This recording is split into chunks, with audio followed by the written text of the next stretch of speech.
Olá, o Broadcast Político recebe no Papo com o editor desta semana o deputado federal do PSOL, São Paulo, Guilherme Boulos. Comigo, o repórter Bruno Luiz, a quem agradeço a presença. Deputado, muito obrigado por aceitar o nosso convite. Obrigado, Beth. Obrigado, Bruno. Prazer falar com vocês aqui no Broadcast Estadão. Tá certo. Então vamos começar aí a sabatina. Deputado, o senhor foi um dos parlamentares mais votados na história do país, né? Teve uma votação muito expressiva. Mas no parlamento o senhor enfrentou dificuldades, como, por exemplo, para ficar com a relatoria do Minha Casa Minha Vida, como tinha sido acordado ainda em campanha, né? O senhor desistiu da sua candidatura aí, né? Então houve todo aquele acordo.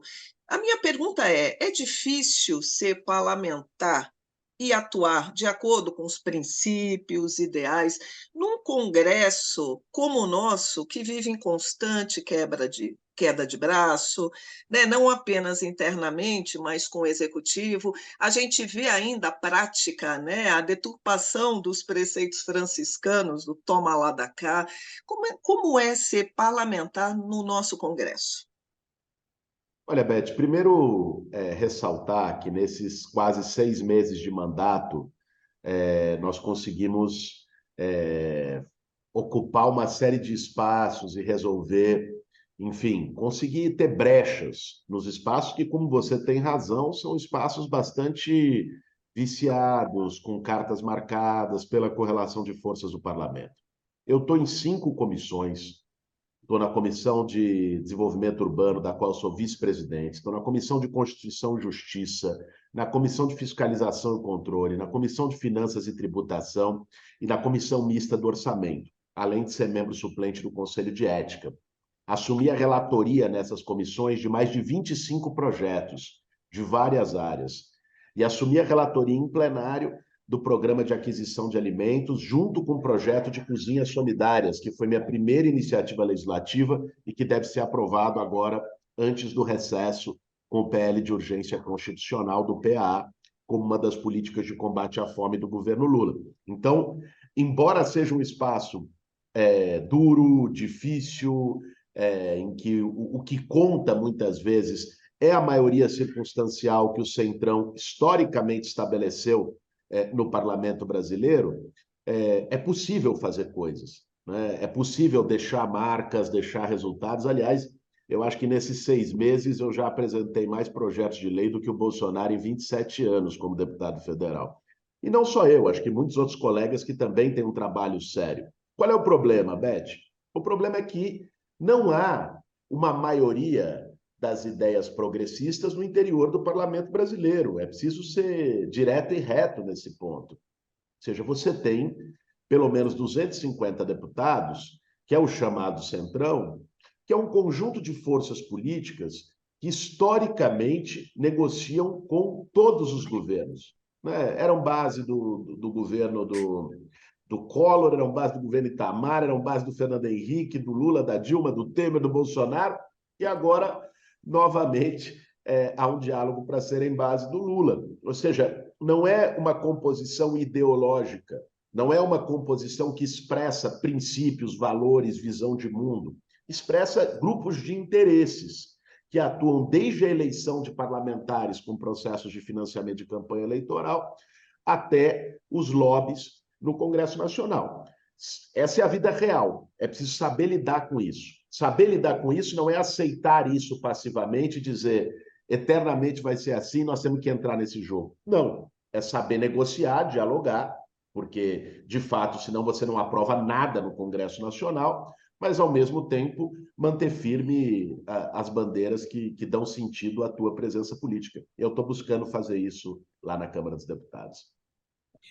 Deputado, tem uma avaliação corrente ali entre setores da esquerda de que o governo Lula tem cedido muito ao Centrão na tentativa de formar uma base sólida no Congresso. O senhor acha que essa balança na relação entre o presidente Lula e o Centrão é uma balança que está desfavorável? Ou seja, Lula vem abrindo mão de muito em troca de pouco, na sua avaliação? Olha, Bruno, nós temos que ter em mente qual é o pano de fundo da disputa hoje entre o Executivo e o Congresso Nacional. E o pano de fundo foi uma lógica viciada, estabelecida nos últimos anos, durante o governo Bolsonaro, que se chama orçamento secreto, certo? São as tais emendas RP9. O que aconteceu? No meio da pandemia, quando teve uma crise maior no governo Bolsonaro, chegou a se falar de impeachment, quando ele teve aquela postura desastrosa na pandemia, o Bolsonaro conseguiu formar uma maioria parlamentar, mas a um custo muito alto, né? Como ele não estava preocupado em assumir as funções de governo, a preocupação do Bolsonaro não era governar, era passar todo dia pelo cercadinho de manhã e fazer guerra cultural, era conseguir mobilizar a base eleitoral dele. Como essa preocupação era dele, para ele não tinha problema nenhum terceirizar a execução do orçamento. Então ele foi e atribuiu tanto ao presidente da Câmara como ao presidente do Senado poderes muito fortes no manejo do orçamento, no controle do orçamento. Quando o presidente Lula assume, o presidente Lula, obviamente, até por já ter tido a experiência de governar o Brasil por 8 anos, quer governar, ele se choca com o parlamento que estava já acostumado a assumir funções de controle sobre o orçamento. E aqui eu não estou falando de controle político sobre o orçamento, que isso o parlamento já tem. A lei orçamentária é aprovada pelo parlamento, né? Eu disse aqui no início, eu sou membro da comissão mista do orçamento com outros deputados e senadores.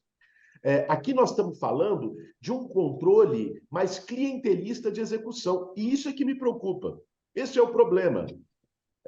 Quando seja o deputado, a deputada, o senador, a senadora, vai definir ali na ponta para onde vai o recurso público, porque isso acaba com a capacidade de planejamento do Estado. Vamos dar um exemplo muito concreto, Bruno, de como funcionou esse processo do orçamento secreto. Era o seguinte, chegava lá, um deputado chegava a ter 100, 150 milhões de reais de destinação de emenda por ano. Se você contar isso com deputados e senadores, você está falando da absorção de uma parte expressiva da capacidade de investimento orçamentário. Vamos pensar que saiu um edital para ambulâncias do SAMU. Aí você tem 2 cidades, né? Cada uma com 1 milhão de habitantes. Uma tem, 100 ambulâncias do SAMU, a outra tem 10. Só que a que tem 100 ambulâncias, tem um deputado, tem um senador que tem trabalho na área e tudo mais. Quando sair o edital, essa que tem 100 vai receber mais 100, e a que tem 10 não vai receber nenhuma. Essa é a distorção, quando o orçamento é determinado pelo interesse eleitoral, de reeleição, clientelista, de cada parlamentar. Isso está errado. Emenda é uma coisa, emenda individual, emenda de bancada, isso existe historicamente. O problema não é uma criminalização da emenda. O problema é quando a emenda entra num tal volume que ela compromete a capacidade de planejamento do Estado. Foi isso que aconteceu. Hoje, o presidente Lula está tentando retomar o controle desse orçamento. E é justamente isso que tem gerado um choque do Lula com o parlamento. Todas as dificuldades e vamos dizer assim, até os riscos de derrota que o governo teve em agendas importantes, como foi a MP 1154 da reestruturação dos ministérios, foi motivado por este pano de fundo, por essa disputa. E por isso eu te digo que eu acho que o Lula não está cedendo demais. O Lula está buscando, inclusive, resgatar uma prerrogativa do Executivo, que é o controle orçamentário. Deputado, nessa linha, a gente vê aí o presidente da Câmara, né, o Arthur Lira, ele vem batendo na tecla dizendo que hoje o parlamento tem o protagonismo. Tem, né? Então ele diz que hoje o parlamento tem um protagonismo como nunca viveu, por todas essas razões que o senhor acabou de citar também, né? Já desde a gestão Bolsonaro. E o que a gente vê realmente ali parece que o presidente da Câmara está meio que emparedando o governo. O presidente, a gente vê uma disputa ali. Como é que o senhor avalia a atuação do Lira e do presidente Lula frente a este cenário todo? É possível quebrar, né, essa relação aí que ocorreu desde o governo passado? Só acredita que possa se né, ter ali uma boa relação, que realmente o orçamento, óbvio que é legítimo, cada deputado vai querer, tem a sua base, apresentar, mas que o orçamento seja visto assim, não como uma disputa política, né, mas realmente, como o senhor citou agora, poxa vida, tem localidades ali que estão ali a ver navios há anos, né, populações ali necessitadas de ambulância, serviço de saúde, como quebrar isso e a posição do Lira nisso tudo? Olha, Beth, eu acredito firmemente que o Brasil precisa de um freio de arrumação em relação às instituições. O que nós vivemos no último período foi uma inversão de papéis em que todas as instituições, de algum modo, avançaram sobre as prerrogativas das demais. Se você olhar, o judiciário começou a legislar. O legislativo quis controlar o orçamento. O executivo, no governo anterior, queria dar golpe de Estado e ter poder supremo, ficava atacando a Suprema Corte e atacando o legislativo. Ou seja, você teve um nível de anomia institucional no Brasil no último período que nós precisamos botar as coisas no lugar. Nós precisamos baixar a poeira e falar: olha, o legislativo legisla, tem essa prerrogativa, o judiciário julga e o executivo executa o orçamento, executa as políticas públicas. Então, eu não vejo que esse é um problema personalista, sabe? De dizer, eu também acho que é muito cômodo, às vezes, dizer, o problema é o Arthur Lira. Eu não acho. Francamente, eu acho que o problema é uma disfunção institucional que se construiu no Brasil. Se não fosse o Arthur Lira, seria outro deputado cumprindo este mesmo papel na presidência da Câmara. Entende?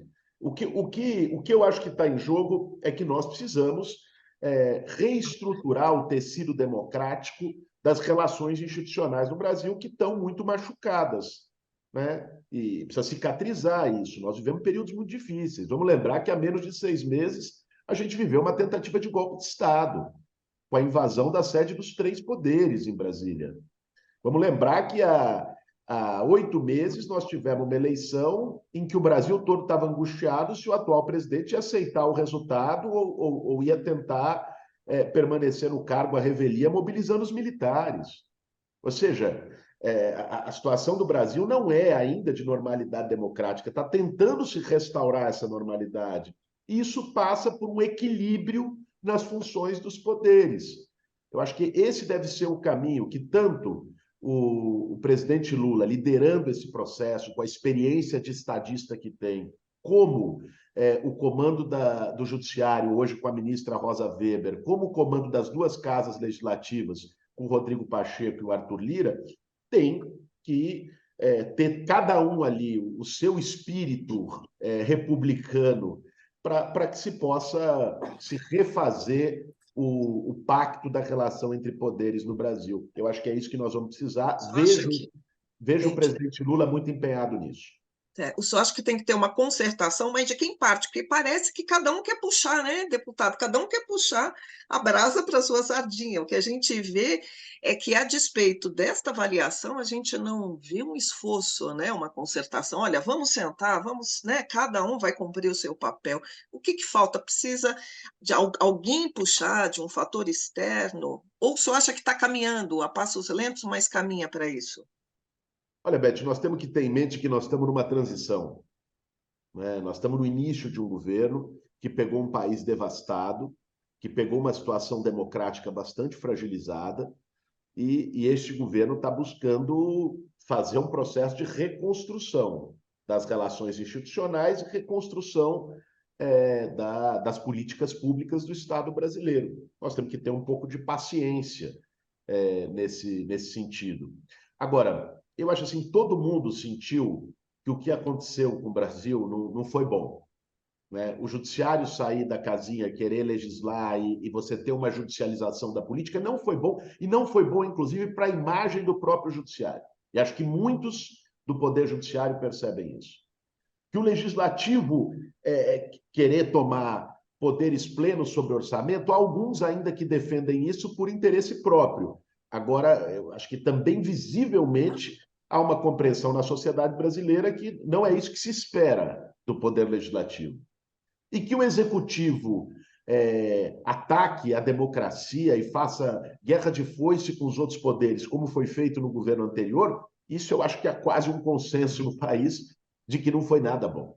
Então, essas percepções, eu acho que podem nos ajudar um freio de arrumação. Eu acho que quem deve liderar isso, acho que quem tem autoridade política e tamanho para liderar isso é o presidente Lula, e eu vejo um empenho dele nessa reconstrução. É lógico, no primeiro momento, o Lula optou, nesses primeiros meses de governo, por focar a sua atuação na recuperação da imagem internacional do Brasil. Estava profundamente arranhada, seja pelos ataques do Bolsonaro à Amazônia, seja a postura do Brasil negacionista do ponto de vista climático, seja pela postura durante a pandemia. O Brasil tinha se tornado quase um pária nos órgãos internacionais, nos fóruns internacionais. O presidente Lula dedicou muita energia, tem dedicado, nós vimos agora nos últimos dias, muita energia para recuperar uma soberania, um protagonismo do Brasil no cenário internacional. Eu acho que o próximo passo é também dedicar essa energia no segundo semestre para o rearranjo das instituições internas. Deputado, o país ainda há uma divisão ali, né, entre esquerda e direita. As pesquisas vêm mostrando ainda essa divisão, né, com a avaliação do presidente Lula ainda ali dividida entre uma boa avaliação entre quem votou nele e uma avaliação não tão positiva entre quem votou no Bolsonaro, né? E essa polarização acontece a despeito da ação que corre no TSE e pode tornar o Bolsonaro inelegível. E ele não é um cabo eleitoral que se dê para desprezar, né? Neste cenário, como é que o senhor avalia que será a disputa das eleições municipais, né? Como favorecer também o surgimento de lideranças que não estão necessariamente ligadas a essas duas correntes políticas? Olha, Bruno, o que o bolsonarismo quer fazer da eleição de 2024 é uma prévia para 2026. Isso já está muito evidente. Eles, inclusive, definiram uma estratégia. Vão lançar candidatos próprios em cidades onde não tem segundo turno, com menos de 200, 250 mil eleitores, porque aí eles têm, com os 30% que eles têm em algumas regiões, têm condição de ganhar a eleição. E vão buscar fazer composições com outros setores de direita em cidades maiores onde o bolsonarismo não é tão forte. É o caso daqui de São Paulo, onde você está tendo uma aliança, eu diria, constrangedora entre o atual prefeito e o bolsonarismo. Aqui em São Paulo, o prefeito Ricardo Nunes quer trazer o bolsonarismo para a cidade, uma cidade que foi decisiva para derrotar Bolsonaro. É importante dizer, o estado de São Paulo, o Bolsonaro teve maioria, o Tarcísio foi eleito governador, o astronauta foi eleito senador. Na cidade de São Paulo, não. O Lula ganhou do Bolsonaro, o Haddad ganhou do Tarcísio e o Márcio França ganhou do astronauta. A cidade de São Paulo tem um histórico progressista e é a maior cidade do Brasil, vai ser eleição com maior visibilidade no próximo ano. Lamentavelmente, nós temos visto uma aliança do prefeito, que faz um governo muito mal avaliado, uma cidade abandonada, apesar de muito dinheiro em caixa, 35 bilhões em caixa, dinheiro rendendo juros, como se a cidade fosse banco, e 52 mil pessoas morando nas ruas na cidade de São Paulo.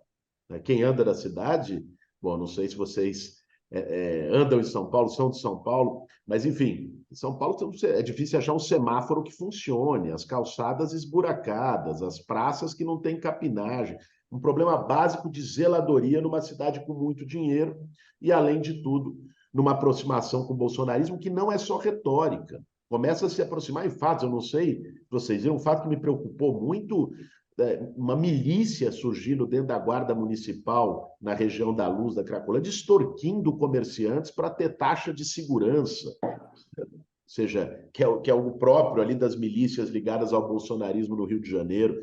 Então, é uma situação muito preocupante, o que a cidade de São Paulo vive hoje, a necessidade de mudança, e eu acho que no Brasil todo, me parece, de algum modo, Bruno, inevitável você ter um grau, sobretudo nas capitais, de nacionalização da disputa eleitoral. É lógico que você vai ter que discutir os temas locais. Estava falando agora de São Paulo, temas de zeladoria, temas de moradia, temas de saúde, os temas de administração pública municipal. Mas é inevitável pela situação de polarização que o país ainda atravessa, que você tenha um grau de nacionalização dessas disputas.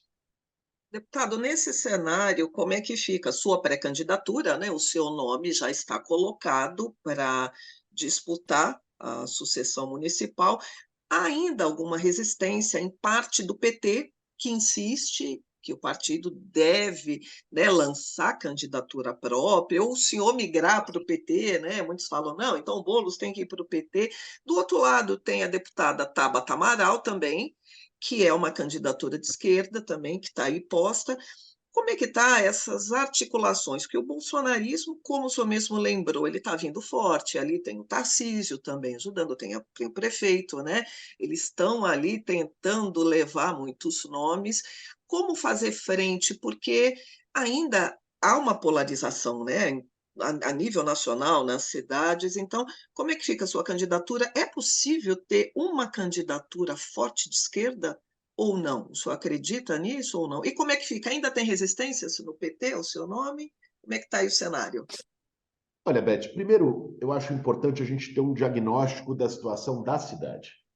Lamentavelmente, e digo lamentavelmente porque sou paulistano, 41 anos, toda a minha vida vivida aqui em São Paulo, cresci, crio minhas filhas aqui em São Paulo, e todo paulistano tem orgulho da cidade, uma cidade que historicamente é acolhedora. São Paulo acolheu todos os povos, do Brasil e de fora, migrações, imigrantes, ou seja, é uma cidade com um DNA solidário e uma cidade que sempre teve na ponta da inovação, da vanguarda. É muito triste ver uma gestão que faz de São Paulo uma mistura de abandono com corrupção e desumanidade, que é isso que a gente vive hoje.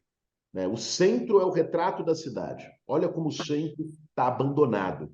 Como nunca. Eu acho que desde a gestão Celso Pitta, a gente não viu uma situação como essa na cidade de São Paulo. Ao mesmo tempo, esquemas, a torto e a direito. Olha agora no plano diretor, nós vamos tendo essa semana a votação do plano diretor, ao ponto de um vereador da base do prefeito virar público, se sentir à vontade de vir a público para pedir contrapartidas de financiamento de campanha de grandes construtoras, porque elas estariam sendo contempladas pelo plano diretor. Olha o nível, né, de esquema e de corrupção. Não vou falar aqui dos grandes contratos, tantos outros temas, obras emergenciais que explodiram na cidade, o problema do pode entrar, que até gerou a demissão do secretário, porque não aceitou uma negociata que estava sendo feita em política habitacional. Ou seja, casos pululam. E, ao mesmo tempo, muita desumanidade. Né? Quer dizer, olha isso, eu não consigo entender, é de indignar, Beth, é de indignar qualquer cidadão, sabe, independente da sua orientação ideológica. Nós estamos falando aqui de humanidade. Você ter 52 mil pessoas morando na rua e 35 bilhões de reais parado em caixa. Você não ter uma política decente de acolhimento dessas pessoas. Você ter uma cidade tão desigual. Você vai para os bairros mais ricos de São Paulo, vai para Jardins, para Moema, para Vila Olímpia, para Itaim Bibi, você tem uma expectativa de vida que é da Suécia, que é de 80, 82 anos. Você anda 10 quilômetros, vá para a cidade de Tiradentes, vá para o Jardim Ângela, vá para o Iguatemi, né, na Zona Leste, você tem uma expectativa de vida de 59 anos. Betty, é 21 anos de vida de diferença, a depender do CEP das pessoas, dentro de uma mesma cidade. O que você tem em área de risco hoje na cidade de São Paulo dá 12 parques do Ibirapuera. Nós temos 10% da população da cidade mais rica da América Latina vivendo em favelas. E você não tem uma política adequada de urbanização e regularização fundiária. Então, veja, São Paulo precisa de uma mudança urgente, de um projeto que combata a desigualdade, que traga humanidade, que retome a vocação de inovação. Eu tenho conhecido experiências internacionais. Fui para Lisboa mês passado, tive com a prefeita de Santiago, do Chile. Nós estamos discutindo, estou vendo essas experiências. O mundo está discutindo eletromobilidade, transição energética para os ônibus, né? Que é menos zero emissão de CO2, de carbono, sem poluição sonora, é um custo mais barato no sistema, porque a energia elétrica custa menos que o diesel. O mundo está discutindo isso. Né? O mundo está discutindo tratamento dos resíduos sólidos, com ampla reciclagem. São Paulo enterra o seu lixo todo em aterro sanitário até hoje. Né?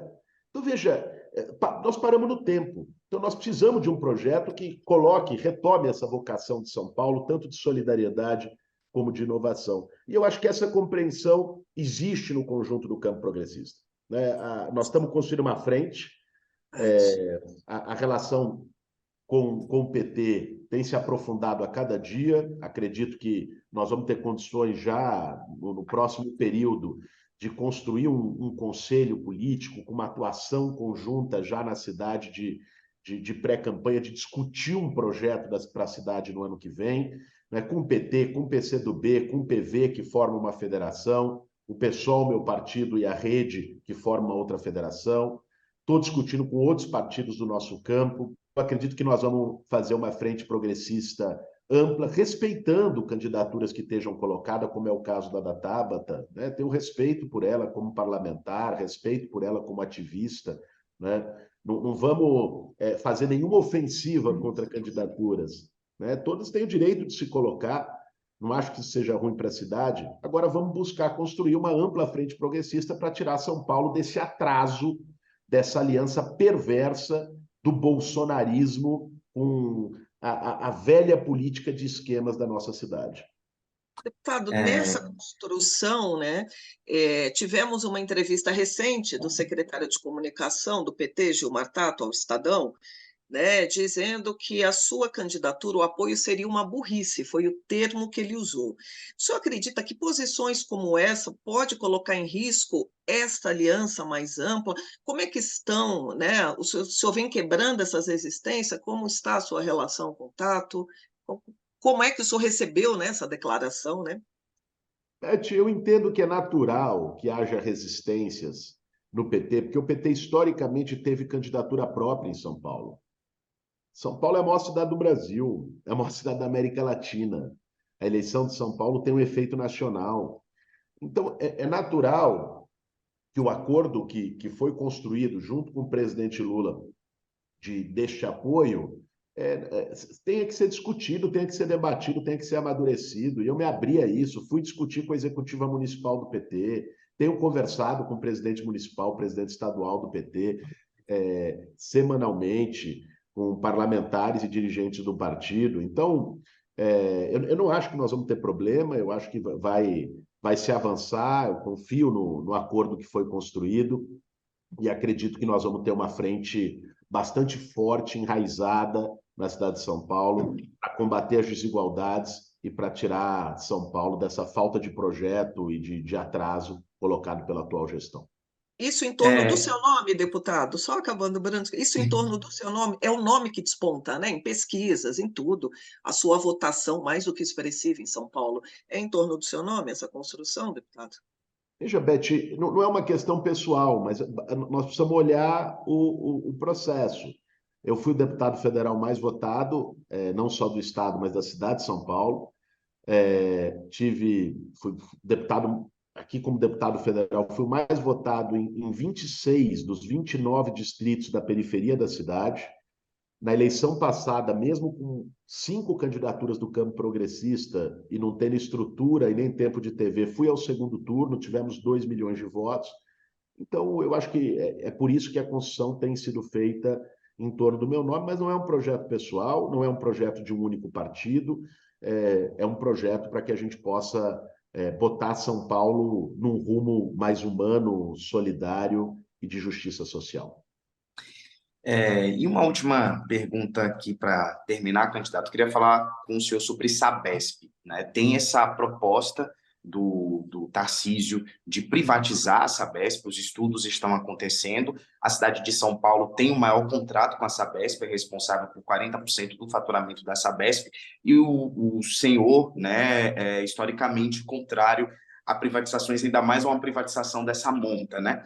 E aí, até entre os próprios aliados do Nunes, do Tarcísio, se fala numa tentativa de acelerar essa privatização por conta de um possível efeito Boulos, ou seja, se eu fosse eleito, poderia, não sei, romper esse contrato da prefeitura com a Sabesp, enfim. Queria saber o que é que o senhor acha dessa questão da privatização e também se o senhor poderia, enfim, caso o prefeito romper esse contrato da prefeitura com a Sabesp ou até a criação de uma entidade municipal de saneamento, porque pelo tamanho de São Paulo isso seria possível, né? 12 milhões de habitantes.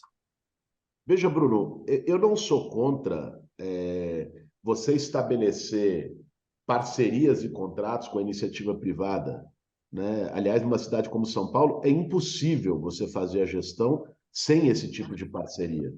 Eu, aliás, fui conhecer recentemente o setor de exames laboratoriais, que é uma concessão que existe no município, que funciona muito bem, a AFIP. Fui lá conhecer um trabalho de ponta, de pesquisa de investimento, que entrega rápido.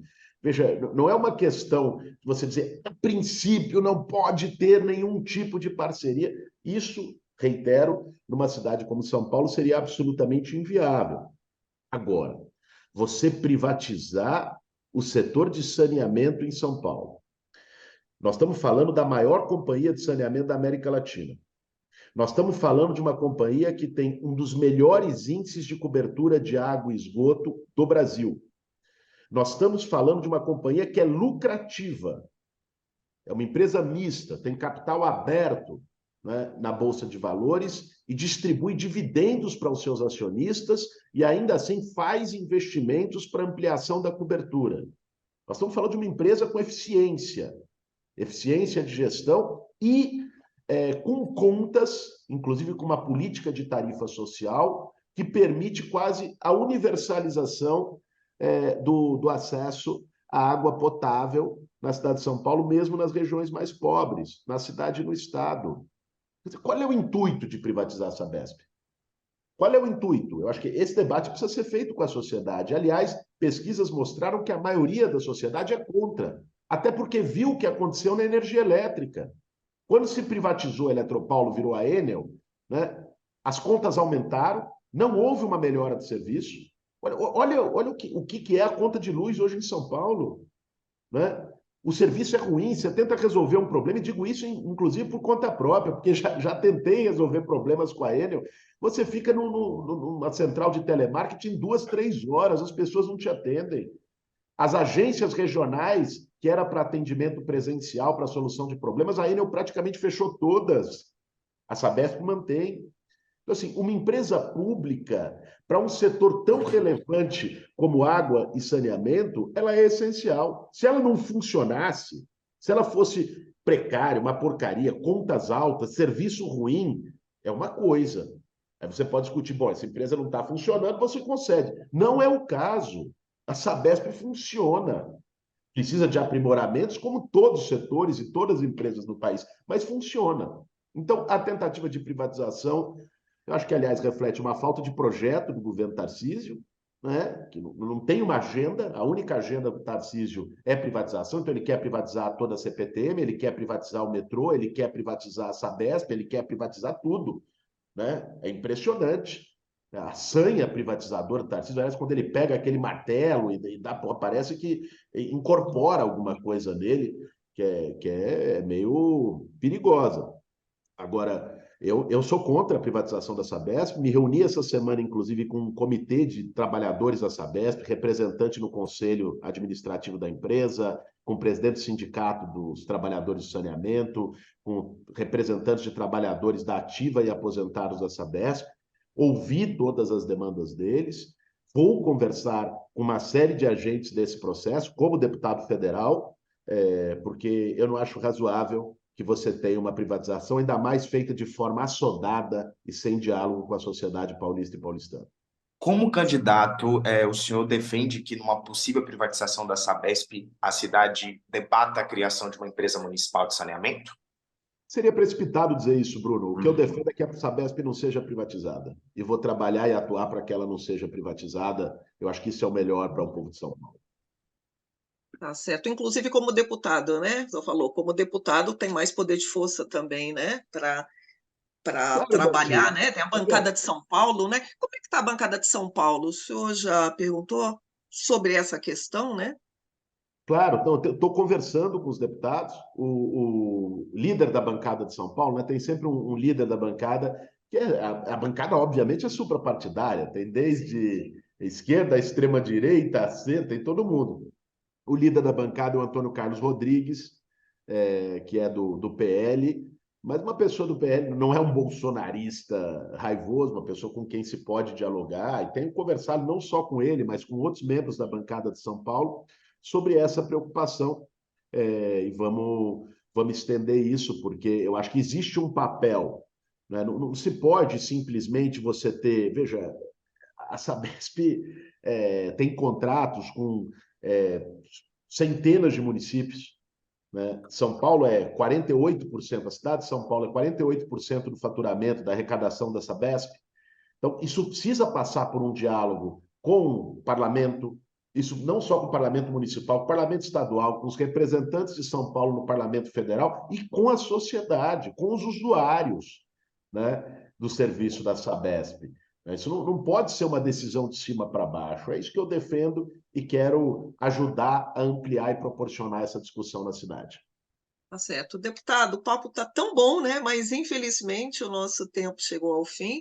Agradecemos a sua participação aqui no Papo com o Editor. Agradeço ao Bruno Luiz, que está aqui me acompanhando nessa entrevista, e ao Bruno Nogueirão, que está fazendo a ponte remota pela TV Estadão. Obrigada a todos e até mais. Obrigado, Beth. Obrigado, Bruno Luiz, ao Bruno Nogueirão e a todo mundo que nos acompanhou aqui na TV Estadão.